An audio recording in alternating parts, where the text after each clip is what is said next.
Hello, I am here to talk about the Lord's Supper and the Catholic view, sometimes known as transsubstantiation.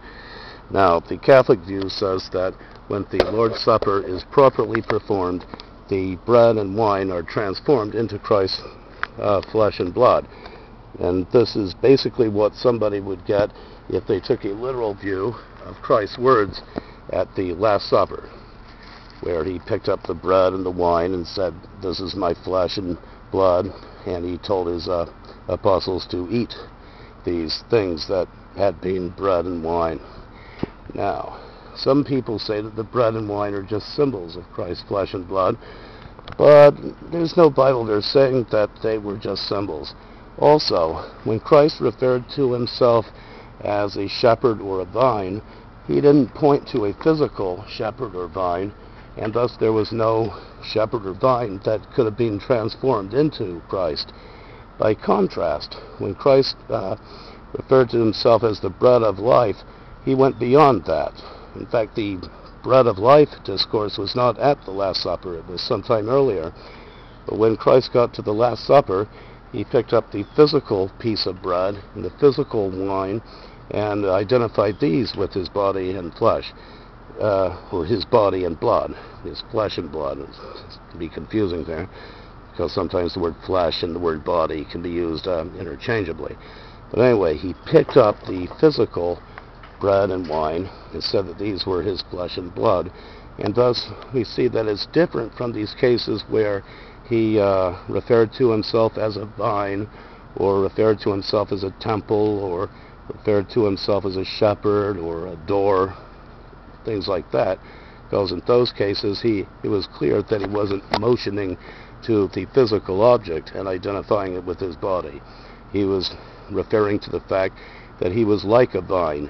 He was a vine in a metaphoric sense, that he was like a door metaphorically, that he was a shepherd metaphorically. And we still use these terms today, even outside of a religious context, where somebody might refer to himself as the shepherd and he's leading his sheep, and the sheep would be humans who are being led by their leader, and we still use that kind of terminology. And a person might refer to himself as the door, or he might refer to an opportunity as the door to success, or the key to success, the key to financial independence, whatever. So those were commonly used expressions, but Christ's words at the Last Supper went far beyond that. And some people say that Christ simply meant that people should believe in him and trust in him. Yet I cannot find any other example where somebody would ask people to eat his flesh and blood when all he means is that people should trust in him and believe in him. For example, we have politicians that want us to trust them, but I can't imagine one of them saying that we should eat his flesh and drink his blood. It just wouldn't go over, and I've read about the Middle Eastern kind of imagery too, and it looks like it wouldn't go over in those countries either, with the Jews and Arabs, the Semites, and Christ is from a Semitic background. When they did use those words in a non-literal sense, the term eat someone's flesh or drink someone's blood was usually a very negative thing. So if somebody ate someone's flesh, it meant that the person had harmed the other one.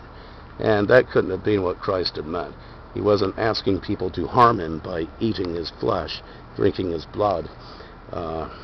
When we have that kind of expression today, like where we say that a businessman ate his competitor, ate his competition, and in politics where the politician eats his opponent, right?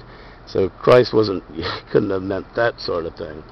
Now, some people say that the Catholic view looks a lot like pagan rituals, especially those from Babylon.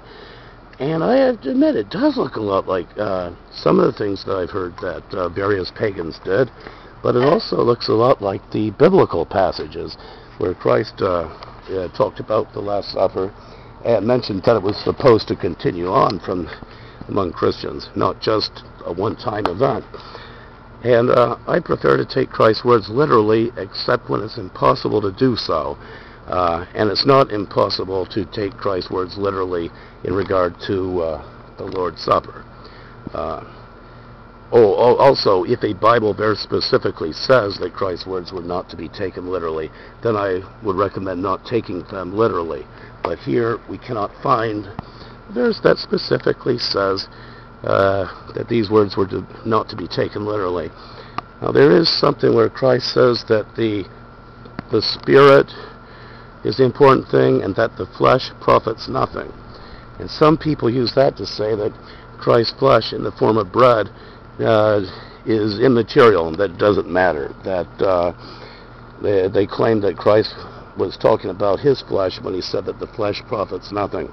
I would say that Christ meant that the fleshly way of understanding things profits nothing. He couldn't have meant that his own flesh profited nothing, and this is proven by the fact that he had just mentioned for people to eat his flesh. And he wouldn't have said, "Eat my flesh, but it will profit nothing." If he had said that kind of thing, it wouldn't have made any sense.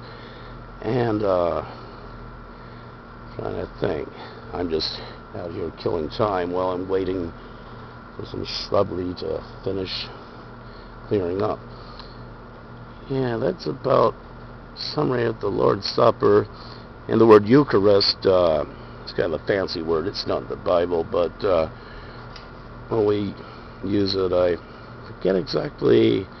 Well, you can tell, like the U part of the EU at the beginning of it means good, and the good charisma, it's kind of a good time. But maybe it would be better just to use the term Lord's Supper because that's in the Bible itself. And yeah, and I was just thinking, remember where Christ said that he was the vine or the door, and that was not at the Last Supper, of course. But imagine if he had picked up a door and said, "This is my body." Well, in that case, my church would probably be trying to transform doors into Christ's flesh. So I'm glad that Christ chose bread instead of a door, or instead of a vine, or something like that. Yeah, I think a lot of people would agree with me on that one. So long now.